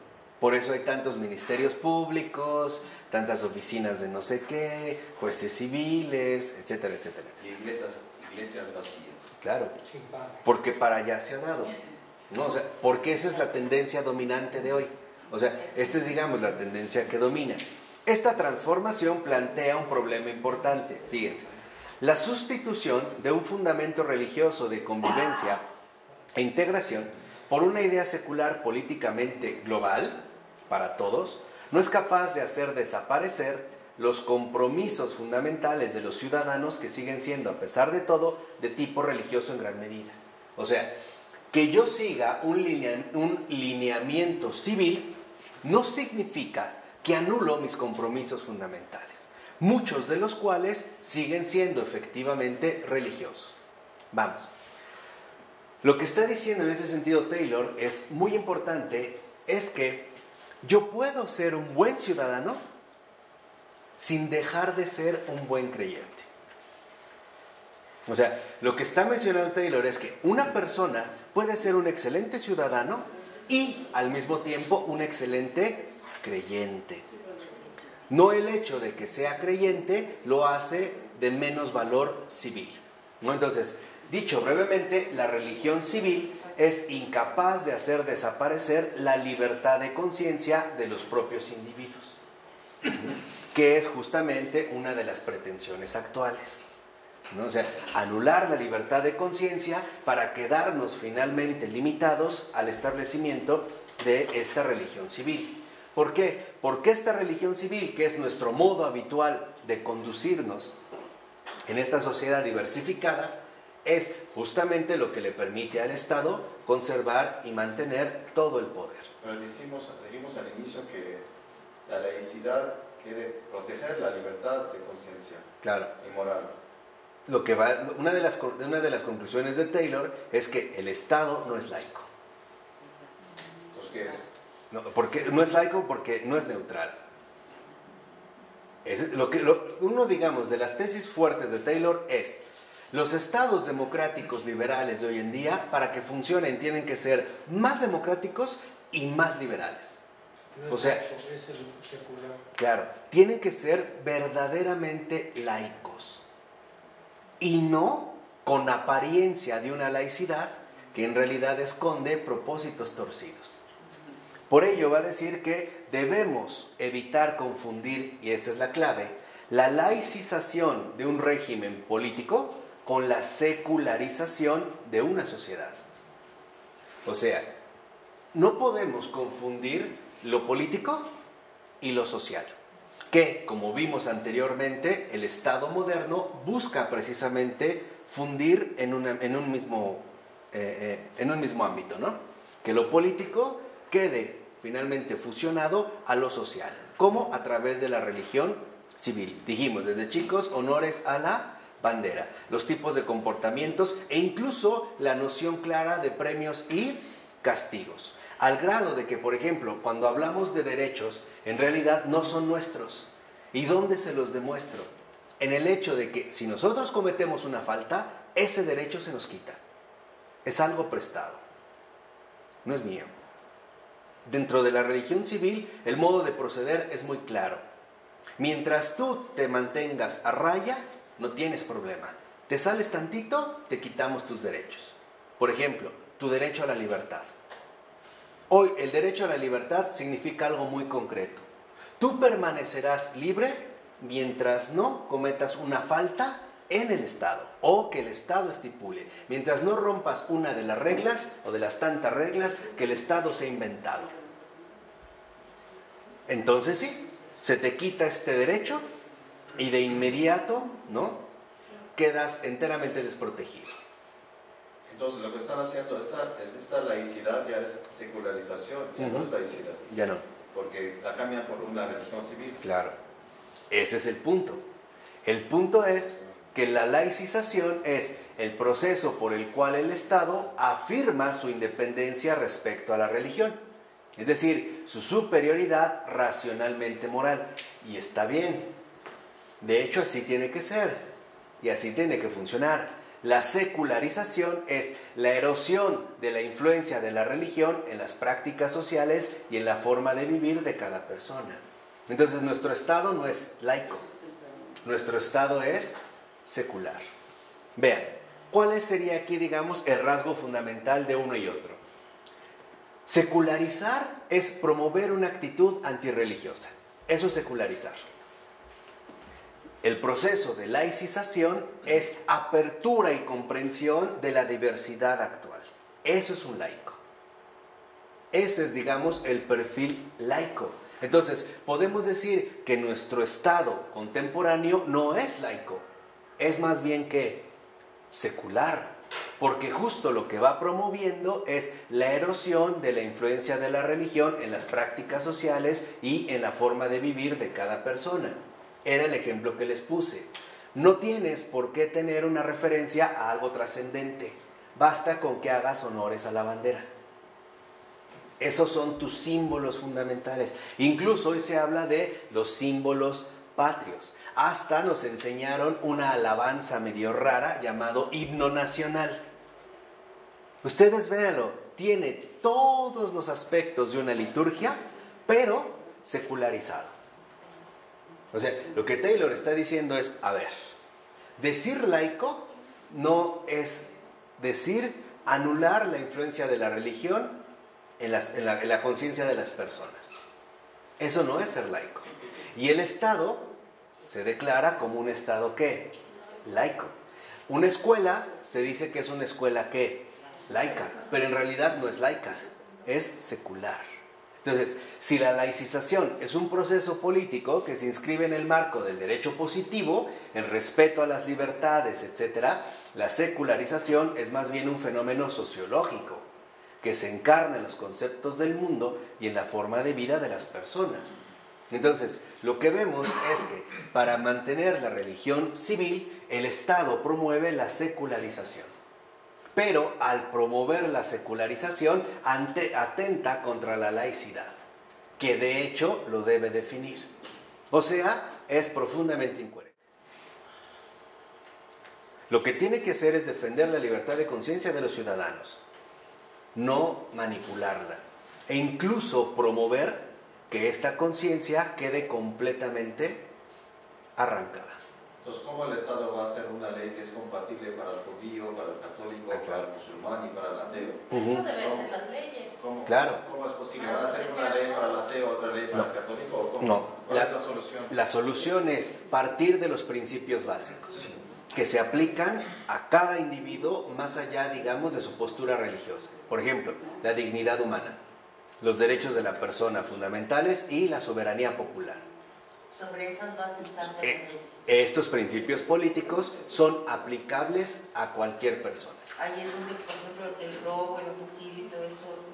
Claro. Porque está atentando. Sí, aquí vamos a ver un ejemplo, ¿no? Te pasas un acto y es para proteger, o sea, no es que sea arbitrario, tiene que ser cosas para el bien de todos los individuos. Como una ordenación. Sí, pero bueno, ahí estamos hablando de una ordenación cívica. Estoy de acuerdo, pero aquí estamos hablando de los fundamentos políticos del Estado. O sea, el Estado no es lo que dice ser. Vamos, lo voy a poner así. El Estado se dice laico, pero en realidad es secular. Porque lo que propone el Estado es la erradicación de la religión en la vida humana. ¿Sí me explicó? Lo mismo en las escuelas. Las escuelas que se dicen laicas no son laicas, porque prohíben, por ejemplo, el uso de símbolos religiosos visibles. Entonces no son laicas, porque el laico, que viene del laici italiano, pueblo, es abierto. O sea, el laico es aquel que reconoce que si alguien es judío, musulmán, hindú, etc., más allá de ello hay una persona. Y esta persona es un principio fundamental para quien sea. Esto se llega a vivir sobre todo en situaciones límite, por ejemplo en conflictos bélicos, donde hemos visto que a lo mejor, en este caso, algunos no judíos apoyaron a judíos, en los momentos, por ejemplo, de las persecuciones. Y al revés, a lo mejor también algunos judíos e incluso algunos musulmanes apoyaron a cristianos en los momentos de persecuciones. ¿Por qué? Porque, ojo, más allá de lo que crees, importa lo que eres. Ese es un principio básico de convivencia social. Cuando hablamos de dignidad humana, ¿es la dignidad humana que procede de Dios o del mismo ser humano? Puede ser. Lo que puede darse religiosa, sí, como dijimos, el caso del cristiano dirá que es porque proviene de Dios. Otro dirá que simple y sencillamente porque es a lo mejor la especie más racional y avanzada de la naturaleza. Pero hasta la dignidad humana se define muy diferente entre un católico y un ateo. Claro. Entonces, ¿cómo la van a juntar? ¿Cómo la van a...? Como dijimos, una cosa es detectar los principios y otra cosa son las razones que justifican estos principios. O sea, una cosa es reconocer que la vida humana es valiosa, porque eres racional, porque ha sido creada por Dios, porque tiene un impacto fundamental en la ordenación del cosmos, porque es, digamos, la especie más evolucionada. Son razones. Pero aquí de lo que se trata es de partir de los principios fundamentales. Por eso les decía, hoy nuestra cultura no parte de principios, se queda únicamente al nivel de las razones y por lo tanto no hay acuerdo. A mí no me interesa, porque Teresa de Calcuta es un caso muy, muy concreto para que ella es católica, ella es monja, ella es religiosa y a ella no le interesaba si la otra persona era creyente, no creyente, musulmana, judía, atea, no le interesaba. Lo único que le interesaba era partir de una realidad concreta, básica, o sea, de un principio fundamental. Ahí donde hay una persona, ahí hay necesidad de amor y afecto, de comprensión. Esto es partir de los principios. Ya después podremos ver que hay razones que justifican nuestros principios distintas. Pero el principio sigue siendo ¿qué? El mismo. Estos son los principios compartidos. ¿Qué pasa, Raúl? Pero bueno, aquí los principios no importan, se importa nada más el poder y la soberbia. Este es el punto. O sea, el punto está en que, por eso lo enfaticé tanto hace un momento, que nos demos cuenta que no son las razones lo que realmente pesa, sino los principios que adoptamos para evaluar el mundo. Ejemplo, que una persona sea cristiana la hace más valiosa que una no cristiana como persona. Yo creo que no. Que una persona sea atea la hace por ello más especial o diferente en cuanto humana que alguien creyente. No. Podremos dar razones distintas, podremos argumentar de manera diferente, pero partimos de un principio básico. Ahí hay un ser humano. Si es judío, alemán, chino, japonés, iraquí, no me interesa. Lo que me interesa es que ahí hay un verdadero ser humano. Estos son los principios. Sobre los principios vendrán las razones. Por ejemplo, esto llevó también, para que vean estos casos concretos, a que diferentes personas de la Alemania nazi se opusieran también al nazismo. Porque decían, bueno, serán judíos, tal vez no me gusta el judaísmo o el imaginario que tengo del judío, pero yo realmente lo que veo ahí no es un judío, lo que veo es un ser humano, es una persona, más allá de las etiquetas que solemos establecer entre nosotros. ¿Sí? ¿No? Con San Juan Pablo II se vio muy bien esto, ¿no? Era el único que reunía a los mandatarios de todo el mundo. Y no lo veían como un papa o un dirigente, lo veían como una persona. Y él también se acercaba a los demás, no en términos conflictivos, sino en términos de principios. Para empezar, respetándolos como lo que eran, como personas. Bueno, entonces, por derecho propio, el Estado debe intentar laicizarse sin fomentar por ello el fenómeno de la secularización. Pero tal parece que ocurre justo lo contrario. O sea, el Estado debe de laicizarse, o sea, debe de ser neutral. Tiene que mantenerse neutral, precisamente, no puede favorecer una postura u otra. Pero más bien, tal parece que el Estado lo que hace es lo contrario. O sea, fomentar la secularización. En su real intento de laicización, el Estado liberal defiende, por ejemplo, el principio según el cual los individuos son considerados agentes morales autónomos, libres de definir su propia idea de una vida plena. ¿No? O sea, se supone que respeta a los ciudadanos, dijimos, con una mayoría de edad. Ahora, el Estado fomentará entonces el desarrollo de la autonomía ética de los alumnos en los colegios, exponiendo a los escolares a distintas visiones del mundo y de las formas de vida, religiosas o no, de los seres humanos. ¿Qué significa? Que antes que vernos con etiquetas, tenemos que vernos como lo que somos. O sea, entiendan, antes de lo que hacemos o antes de lo que creemos, está lo que somos.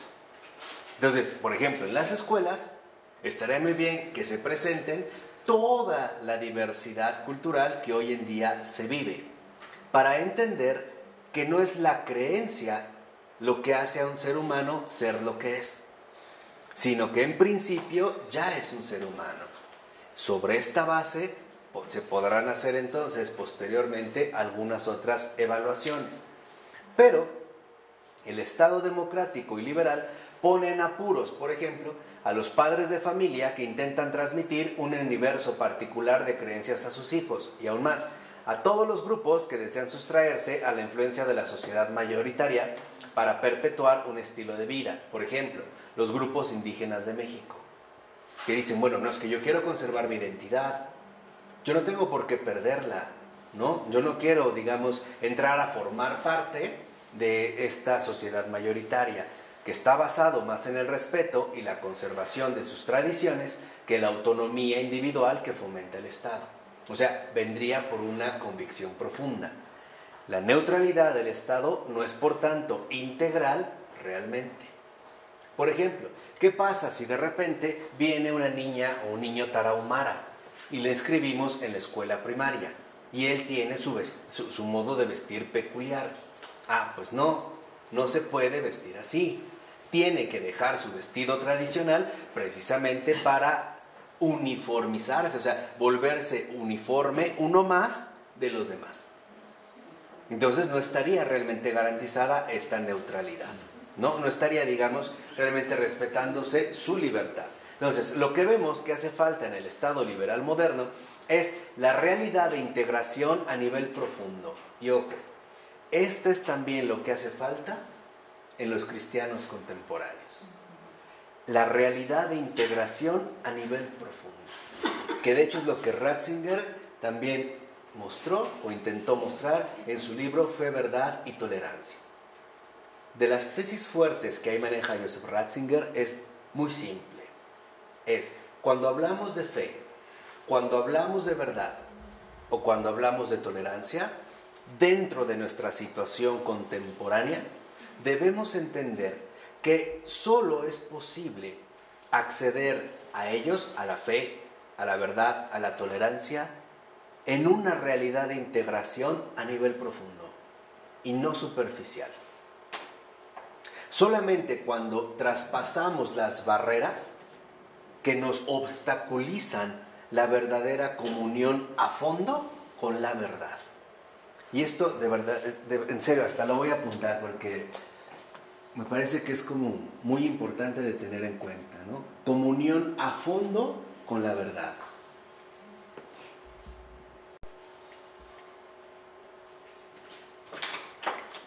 Esto precisamente es lo que al parecer hoy en día no se está dispuesto a llevar a cabo. Nos quedamos siempre limitados por nuestra mentalidad impuesta que hemos estado describiendo, o bien, ¿no?, nos quedamos finalmente en un nivel medio o superficial sin llegar en verdad a las raíces profundas donde la comunión aparece con la verdad más allá de nuestras propias limitaciones. Y esto es central, ¿eh? Esta realidad de integración a nivel profundo nos hace reconocer, por ejemplo, que más allá de que alguien sea creyente o no creyente, es humano, es persona. Y por lo tanto de ahí podemos partir, de ahí podemos precisamente avanzar. Si no hay estos principios básicos, entonces no es posible establecer ningún tipo ni de comunión, ni de comprensión, ni de respeto, etcétera. Cuando, por ejemplo, alguien ve a otro únicamente como un enemigo a nivel de confesión, ocurren cosas como las que estamos viendo hoy en día. Justo por eso. Porque no hay una realidad de comprensión a nivel profundo. Es decir, si en el otro yo veo solo a un cristiano, en realidad me estoy quedando, pero muy corto, en la comunión con la verdad. Porque más allá de ser cristiano, es una persona. Y por lo tanto es una persona como yo, en estos principios básicos. Si al otro yo el que veo es un judío o un musulmán y nada más, estoy pero jodido, ¿eh? No, lo digo en serio, estoy pero jodido. Si al otro veo un alemán, un polaco, un brasileño, sigo estando igualmente jodido. ¿Por qué? Porque me estoy quedando en las evaluaciones superficiales de las cosas. Y esto es parte de la secularización. O sea, la secularización precisamente a lo que conlleva es a tratar de erradicar cualquier presencia religiosa en el mundo. Y por lo tanto, y sobre todo, en el ámbito social. Entonces, los regímenes políticos no cristianos en algunos casos oficialmente ateos, China, la Unión Soviética, etc., han intentado basar la unidad nacional en una filosofía secular a la que los ciudadanos deben sumarse, como el caso del comunismo, o bien la aparición del moderno proyecto nación. ¿Qué es lo que les decía? Bueno, nos vamos a fundir para tratar de lograr un Estado, ¿no?, para todos. Un Estado que supuestamente es inclusivo. Pero ya sabemos que este Estado no tiene nada de inclusivo. Y ni siquiera ofrece las mismas oportunidades para todos. Y eso lo sabemos perfectamente bien. En estos casos, se hace desaparecer la religión de modo oficial, sí, pero no se pierde la necesidad de una visión común del mundo, basado en la postura nacional, o sea, políticamente. ¿Qué es lo que les decía? Si bien es cierto que no se elimina, en estos casos, se elimina por completo lo religioso, entonces ahora los vínculos sociales se darán únicamente en términos políticos, es decir, según la religión civil, ¿no? Entonces, vemos que en una sociedad de este tipo es consciente de que cualquier tentativa que forzase la uniformidad política acarrearía consecuencias devastadoras para la paz social.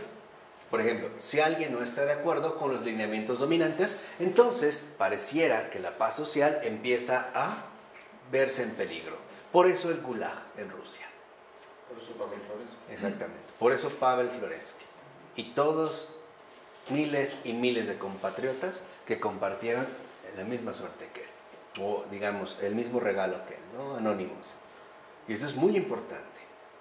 ¿Por qué? Porque en efecto, ¿no?, lo que se busca para conservar la paz social es la uniformidad política. Lo que te decía, tú saluda a la bandera, lo demás no importa. Creas lo que creas. Es un entrenamiento. Y así hemos sido entrenados. ¿Desde qué? Desde chiquitititos. Entonces, todas las sociedades occidentales deben aprender, por tanto, a encontrar los resortes básicos y esenciales para establecer su unidad-comunidad, en algo distinto de la unanimidad filosófica, ¿no? De otra manera, entonces, lo que está en peligro es la supervivencia. Entonces, aquí, digamos, a grandes rasgos, una de las cosas que percibimos es muy concreta. Primer punto, para acabar ya con este primer capítulo. Primer punto. Laicidad no es sinónimo de secularización. Laicidad, en el ámbito político, involucra que el Estado debe de permanecer neutral en su propio proceder. No puede favorecer ni desaprobar algún tipo de postura religiosa o no religiosa. Debe proteger la libertad de conciencia de sus propios ciudadanos. Y no puede promover, digámoslo así, algún tipo de erosión de la presencia de la religión en la vida humana, porque entonces lo que en realidad se está promoviendo es la secularización. Y la secularización, en el otro punto fundamental, tiene que ver precisamente con la postura antirreligiosa, la erradicación en tanto fenómeno sociológico, ya no político, de la religión en la vida humana. ¿De acuerdo? Para que nosotros realmente seamos laicos, y ese es, digamos, el requisito fundamental de la auténtica laicidad, y por eso no les repito que ser laico es una vocación, y es una vocación peculiar. Para ser realmente laico, para vivir realmente la laicidad en espíritu y en verdad, necesitamos acceder a una comunión a fondo con la verdad. O sea, necesitamos realmente esforzarnos por recuperar esta realidad profunda que nos lleva a una comprensión mucho más adecuada de las cosas. Romper con los esquemas programados que se nos han venido impuestos, precisamente para que la comunión a fondo con la verdad no se vea, en este caso, entorpecida. Y reconocer que más allá de que veamos a alguien que no tenga nuestras mismas creencias, que no comparta nuestro credo, es más, que no sea religioso, es más, que ni siquiera sea civilmente aceptable, ahí hay algo más de lo que nos han enseñado a ver. Ahí hay algo más. Ahí hay una persona.